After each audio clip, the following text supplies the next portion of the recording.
안녕하세요. 휴가 잘 보내고 있습니다. 지금 2일차인데 아무것도 안 하고 있는데 좀이 좀 쑤셔가지고 이게 뭐 열심히 하다가 안 하면은 노는 것도 쉽지가 않네요. 예, 아이들하고 이제 좀 어디 좀 가려고 이제 내일 준비를 하고 있긴 있는데 포토 EV 지금 시승하고 있습니다. 이거는 뭐 시승기를 작성하기 위해서라기보다는 제 생업에서 이제 장비를 교체할 때가 돼서 EV로 이번에 한번 좀 교체를 해볼까 해서 이제 요거를 가져다가 한 일주일 정도 제가 한번 이제 경험을 해보고 다양한 정도로 한번 써보려고 가지고 왔습니다. 저희가 이제 풀 브레이킹 건이 끝났기 때문에 이제 2단계로 넘어간다고 말씀드렸는데요. 그 2단계는 크게 두 가지로 요약이 될 수가 있을 거예요. 첫 번째는 이제 여러분들께서 댓글로 달아주신 시동이 꺼지는 차를 만들면 안 된다. 시동이 꺼지지 않는 차를 만들어라. 제조사에게 이렇게 압박을 해야 된다. 저희가 그 댓글들을 안 보는 게 아닙니다. 다 유니홈에서 보고 어떤 의견인지를 다 이제 마음속에 새기고 있는데, 요걸 이제 먼저 간단하게 말씀을 드리면 여러분들께서 제조사들을 압박하고 요구할 때 시동이 꺼지지 않는 차를 만들어라 이렇게 압박을 하시면 소용이 없습니다. 이건 좀 현실적이지가 않기 때문입니다. 왜냐하면 저번에도 말씀드렸듯이 지금 지구상에 굴러다니는 차가 대략 20억 대라고 보면 비슷한 문제를 가지고 있는 그런 자동 변속기 탑재된 자동차들은 대략적으로 한 절반 정도 10억 대로 볼 수 있는데 요걸 지금 현재 바꿀 수 있는 방법이 없어요. 이건 그냥 굴러다녀야 됩니다. 그렇기 때문에 지금 이 문제와 관련해가지고 비슷한 위험에 노출되어 있는 차들은 이 풀 브레이킹을 통해서 여러분들의 안전을 먼저 챙기는 게 급선무다. 그래서 저희가 풀 브레이킹을 계속 강조를 했던 거고요. 자, 그럼 앞으로 나오는 차들은 시동이 꺼지지 않게 바꿔야 되지 않겠느냐. 자, 그러면 이제 앞으로 나오는 차들을 한번 생각을 해보면, 대략적으로 1년에 자동차가 전 세계적으로 이제 판매되는 수량이 1억 대 정도인데, 역시 또 한 절반 정도로 보죠. 뭐 한 5천만 대 정도가 자동 변속기, 비슷한 구조의 자동 변속기의 차라고 치면, 5천만 대가 이제 10억 대의 수요를 다 교체를 하려면 한 20년 걸리겠죠? 네, 대략적으로. 그럼 20년 동안 이게 다 바뀌기 전까지 역시 여러분들은 풀 브레이킹을 하면서 기다리셔야 됩니다. 그런 문제점들이 동일하게 노출되는 차들이 여전히 도로를 굴러다닐 테니까요. 그러면 새로운 차로 계속 바뀌어가지고 모든 사람들이 그걸 다 손에 쥐려면 그만큼 시간이 많이 필요합니다. 근데 문제는 제조사가 이제 내연 자동차 시대가 거의 끝나가고 있기 때문에 변속기나 엔진에 대한 신규 개발 계획이 없다는 게 문제예요. 그래서 적극적으로 이 문제 때문에 이걸 바꾸려고 하지 않고 차세대차, 하이브리드나 전기차로 넘어가려고 할 거란 말이죠.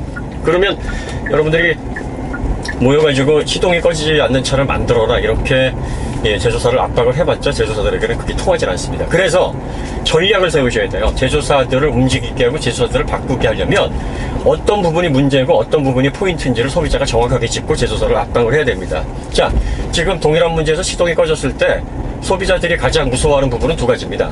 브레이크 배력 장치가 죽었을 때 대처하기가 어렵다는 게 첫 번째고요. 두 번째는 스티어링 휠 어시스트가 죽게 되면은 이게 쉽게 스티어링 휠이 돌아가는 것처럼 느껴지지 않으니까 이 두 가지 문제 때문에 당황을 하다가 사고에 노출될 수 있다. 그러니까 이것 때문에 시동이 꺼지지 말아야 된다라고 얘기를 하시는 거니까 그러면 이거 시동을 머릿속에서 지우시고 시동이 꺼지더라도 이 두 가지 장치가 정상 작동을 하면 그런 환경에서도 문제가 없는 거예요.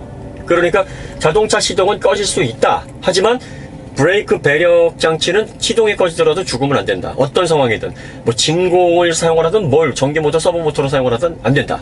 스티어링 이 휠은 유압이든 또 EPS든 현대에서 말하는 NDPS든 절대로 어시스트가 죽으면 안 된다. 이 두 가지만 달성이 되면 여러분들의 두려움은 없어지는 거예요. 풀 브레이킹을 하든 안 하든 어쨌든 그런 상황에서 사고에 노출이 안 됩니다. 그러니까 집중하셔야 될 부분은 바로 그 부분입니다. 자, 그러면 그걸 어떻게 설명을 해야 되느냐? 자, 너희들 그러면은 왜 시동이 꺼지면 브레이크 배력 장치가 죽고 왜 스티어링 휠 어시스트는 작동을 안 하냐? GV80 이번에 그거 다 작동한다며. 자, 이렇게 얘기를 하게 되면 이제 현대에서 이렇게 얘기를 하겠죠. 제네시스는요, 고급차라서 저희가 원가를 좀 많이 쓸 수가 있습니다, 고객님. 그런데 이제 여러분 고객님들이 타시는 차들은 저렴한 차 아닙니까? 저렴한 차에는 아직까지는 뭐 그렇게밖에 할 수 없습니다. 이렇게 얘기가 나오면 여러분들이 반론을 하셔야 되는데 어떻게 반론하셔야 되냐면, 야, 트레일블레이저 같은 차들은 최저 트림 2천만 원도 안 하고 최고로 해봤자 3천도 안 가는데 그런 차에는 시동 꺼져도 브레이크 잘 먹는다. IDB라고 들어가 있대 하는데 니들은 그거 왜 안 해? 자, 이렇게 압박을 하셔야 됩니다. 그렇게 되면 제조사에서 이거 우리도 슬슬 시작해야 되나? 네, 이런 생각을 갖게 됩니다. 그리고 말로만 압박하셔서는 안 돼요. 이 제조사들은 가장 무서워하는 게 불매입니다. 소비자들이 이 자기네들 제품을 사지 않는 걸 제일 무서워합니다. 이 불매의 힘을 보여주셔야 움직여요. 그런데 인터넷에서는, 또 네트워크에서는, 뭐 유튜브 채널에서는 자기들 간에 뭐 이 시동 꺼짐 문제, 브레이크 배력 충격 문제를 가지고 엄청나게 막 싸우고 있고 논란이 되고 있는데 실적은 계속 올라가. 판매는 계속 진행이 돼요. 이런 제조사가 뭐라고 하는지 아세요? 아유, 지들끼리 그냥 힘 빼는구나. 야, 그냥 내비두면 뭐 알아서 죽겠다. 야, 뭐 매출 잘 나오는데 신경 쓰지 마. 이렇게 돼버립니다. 그러니까 겉으로는 네네 고객님 저희가 알아서 고쳐놓겠습니다. 고객님 안전이 먼저죠. 뭐 저희 어떤 방법을 사용해서도 이 문제를 뭐 벗어날 수 있도록 저희가 최선을 이렇게 하지만 이 매출 곡선이 꺾이질 않으면, 실적이 꺾이질 않으면 느긋해요. 대기업에서는 뭐 대응을 할 이유가 없습니다. 아니 뭐 이 문제 아무리 언론에서 다뤄지고 있고 자기들끼리 뭐 가불론방 싸우고 있어도 뭐합니까? 뭐 물건을 잘 팔려라고 차는 여전히 출고 날짜를 기다리면서 언제 출고돼요? 고객들이 이러고 있으니까 기업에서는 움직일 생각을 안 하는 거예요. 다만 여러분들이 이 필요성과 이런 위기성을 느끼셨으면 이 현대 기아차 이 같은 문제를 가지고 있는 차들의 이 판매량이 몇 포인트 정도는 떨어지는 모습을 보여주셔야 됩니다. 보여줘야 돼요. 이게 매출 곡선이 떨어지지 않고 계속 상승 곡선을 그리거나 아니면 유지를 하고 있으면 제조사에서는 절대로 위기감 안 느낍니다. 마이너스 1포인트라든지 2포인트 이렇게 떨어져 버리면 제조사는 이게 뭔지 분석을 하게 됩니다. 그래서 이번에 브레이크 이슈, 뭐 이런 시동 꺼짐에 따른 어떤 사고 대처 문제, 이 이슈가 있어서 이것 때문에 고객들이 불안해서 차를 안 삽니다. 그러면 그때서 제조사들이 그러면 IDB 집어넣고 뭐 이런 거 보완됐으니까 그냥 걱정하지 말고 사라고 대대적으로 광고하고 그러자. 이게 비로소 되는 거예요. 그러니까 정확하게 지금 시동 꺼짐으로 인해서 생기는 어떤 두려움, 가장 걱정되는 부분이 뭔지를 집어내고 그 중에서 핵심을 공략을 하셔야 됩니다. 그리고 핵심을 공략을 하셨으면 이거를 실력 행사로 보여줘야 돼요. 제조사에게 너희들이 안 바꿔주면 우리한테 많은 걸 얻어낼 수가 없어. 그러니까 빨리 바꿔. 이래서 제조사들로 하여금 바꾸지 않으면 안 되게끔 상황을 만들으셔야 돼요. 이게 핵심입니다. 이 제조사들이 생각보다 오래 못 버팁니다. 왜냐하면은 제왕적으로 누가 내가 나만 믿고 따라와 이게 아니에요. 각 부서마다 이제 책임자들이 있고 또 임원들이 있고 그리고 또 대기업 대부분이 이제 실적 위주이기 때문에 실적이 조금만 악화가 되더라도 이게 왜 이런 현상이 벌어지는지, 이걸 다시 정상 궤도로 올려놓으려면 어떤 부분을 보완해야 되는지 그 부분에 대해서 굉장히 분주하고 빠르게 움직입니다. 그러니까 여러분들이 조금만 의식을 가지고 이 부분에 안전한 차를 얻기 위해서 소비자로서의 실력 행사를 조금만 하시면 금방 이 문제가 생각보다도 쉽게 해결될 수가 있습니다. 그러니까 지금 저희가 말씀드리고 싶은 거는 시동 꺼짐이 문제가 아니에요. 지금 시동 꺼짐은 그냥 여러분들이 이걸 전체적으로 아우러서 시동이 안 꺼지면 다른 문제가 발생을 하지 않으니까 그걸 뭉뚱그려서 시동이 꺼지는 차를 만들면 안 된다 이렇게 말씀을 하시는 건데, 이렇게 돼버리면은 제조사들은 핑계를 댑니다. 뭐 벤츠, BMW도 시동 다 안 꺼지는 거 아니거든요. 그 로직 말하자면은 탄력 주행을 위해서 연비를 아끼기 위해서 N으로 빠지는 그 로직에 들어가 있는 변속기, 자동 변속기, 그 차량만 시동이 안 꺼지고 나머지 차량은 또 꺼집니다. 그러니까 이런 어떤 다른 제조사들이 쟤들도 안 하는데 우리가 왜 해? 이렇게 타겟을 불분명하게 하시면은 핑계를 대고 빠져나갑니다. 그리고 이걸 다 바꾸려면 돈이 얼마인데, 그런데 뭐 사고가 몇 건이나 이런 식으로 핑계를 댄단 말이죠. 그러니까 여러분들이 너희들이 지금 IDB라는 건 인테그레이티드 다이나믹 브레이크라는 말인데, 전자적으로 여러분들이 그 와이어로 이제 조작을 하는, 전기 신호로 조작하는 것을 이제 브레이크 와이어, 스티어 바이 와이어 뭐 이거 설명드렸죠. 그러니까 이런 브레이크 시스템을 빨리 적용을 하게 되면 시동이 동일한 상황, 비슷한 상황에서 꺼지더라도 브레이크 배력 장치가 죽음으로 인해서 브레이크가 잠긴 것처럼 착각하게 운전자를 만들지 않기 때문에 사고에서 벗어날 수 있는 확률이 아주 높아집니다. 그래서 이 부분을 공략을 하셔야 되는 거죠. 그래서 앞으로는 저희도 이제 이 부분에 대해서 제조사들을 빠르게 좀 압박을 할 겁니다. 여러 가지 부분으로. 그러니까 저희들이 압박할 수 있는 방법은 현실적으로 알리는 거죠.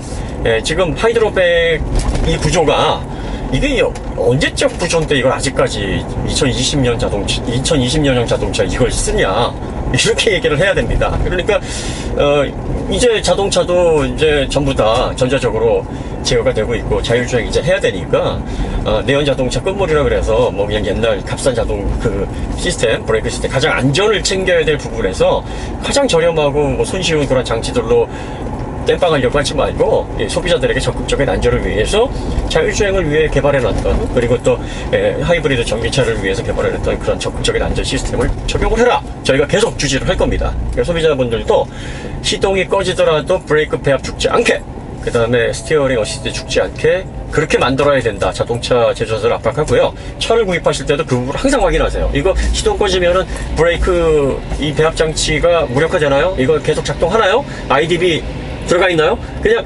IDB만 기억하시고 물어보시면 돼요. IDB 들어가 있어요? 그런데 만약에 영업사원 IDB가 뭐예요? 그럼 그냥 나오시면 돼요. 예, 그런 데서 차 사시면 이거 곤란하지 않겠습니까? 예, 그렇게 해서 대응을 하셔야 돼요.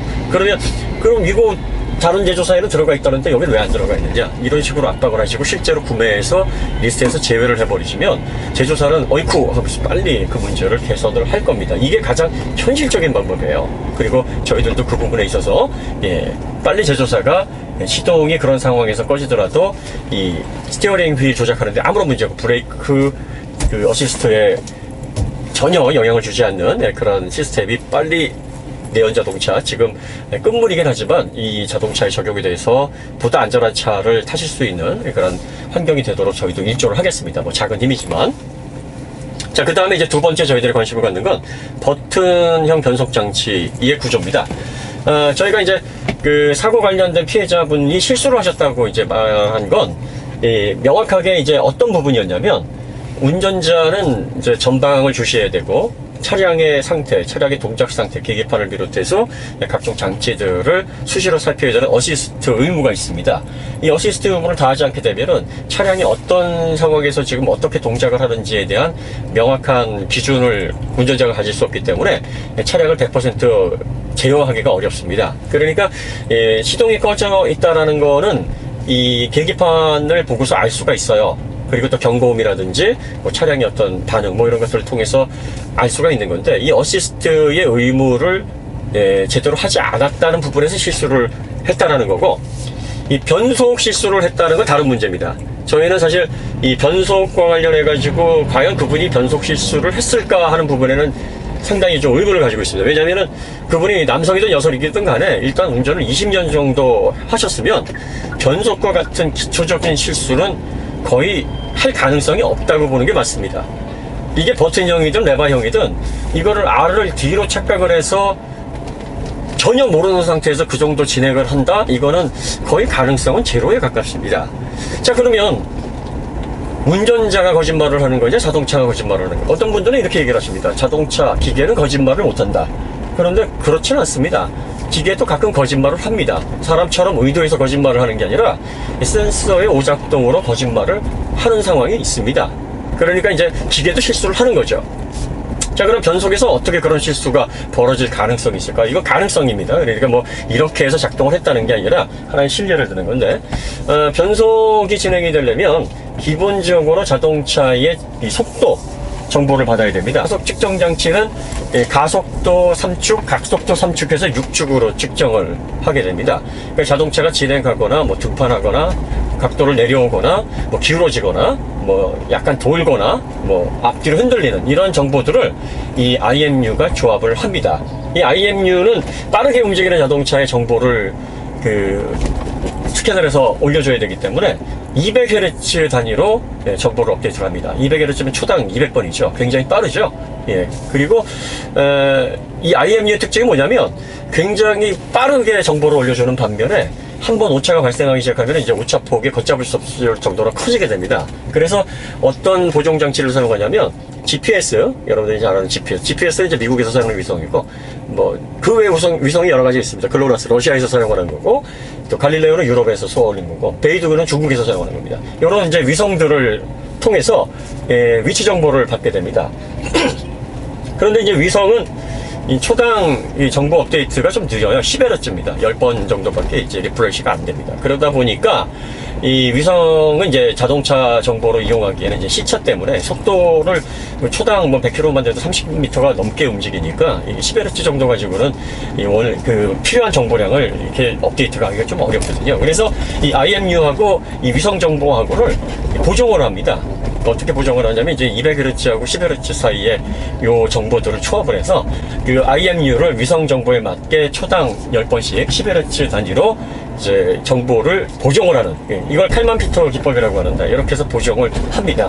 자, 그렇게 되면 이제 완벽히 정확해지느냐? 그렇지도 않아요. 왜냐하면 위성 자체의 정보에서도 오차가 있을 수 있습니다.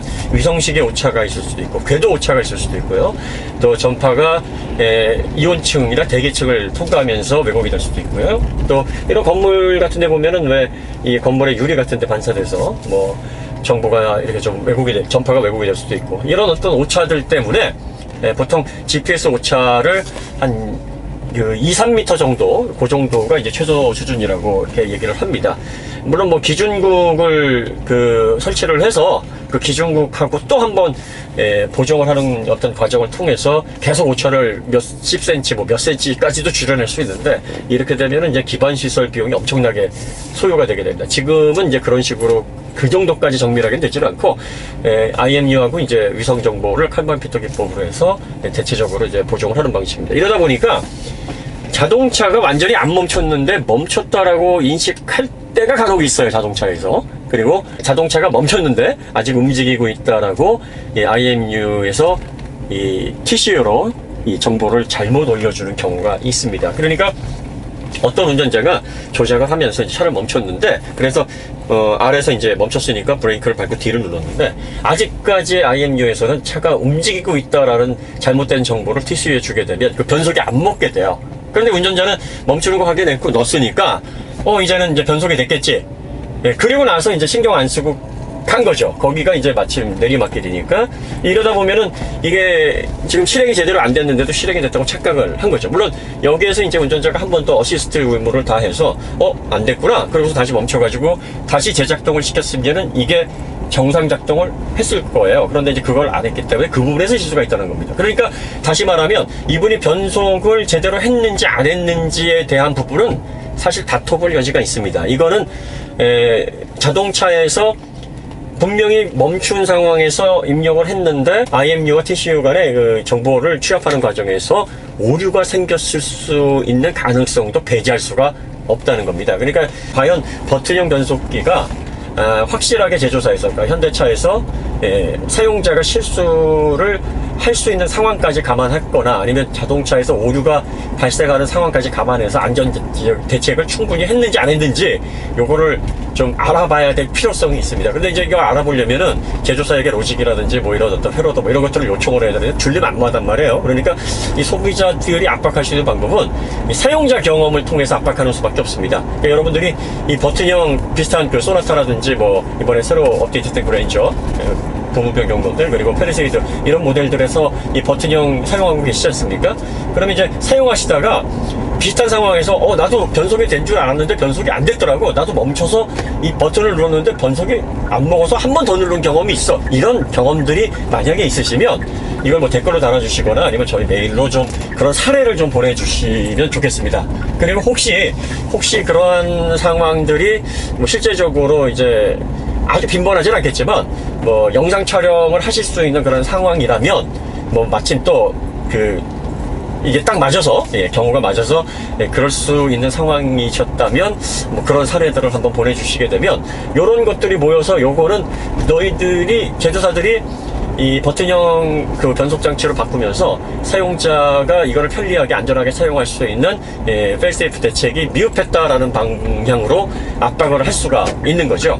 그래서 이런 방식으로 저희가 한번 이 문제를 종합적으로 다뤄볼 거고요. 이번 주에는요, 이 영상하고 그리고 노트북 리뷰 영상 그거 하나만 업데이트가 될 겁니다. 그리고 이제 다음 주부터 저희가 이제 밀린 시승기 부지런히 해서 올려드리도록 하겠습니다.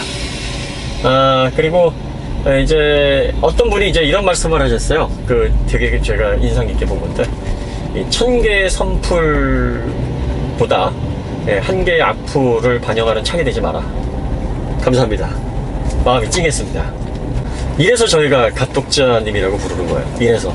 그러니까 우리가 상호 공생관계인 것 같아요. 그러니까 저희는 뭐 자동차 그동안 뭐 나름 대단하진 않지만 조금 이렇게 공부한 것들을 이렇게 좀 공유를 하는 거고, 여러분들은 저희가 좀 더 좋은 어떤 사람으로 더 발전해 나가도록, 그리고 더 나은 인생을 사는 사람으로 격려를 얻고 좀 더 좀 자부심과 자긍심을 가질 수 있도록 이렇게 좀 격려를 해주시고, 그리고 또 더 선한 영향력을 끼치는 방향에서 고민할 수 있도록 이 채찍질 해주시는 그런 공생관계가 아닌가 싶습니다. 그리고 또 사랑, 격려 이런 것들이 지금까지 제가 또 우리 김드라님이 얻었던 그 어떤 재화보다도 더 의미 있고 값지지 않나 싶습니다.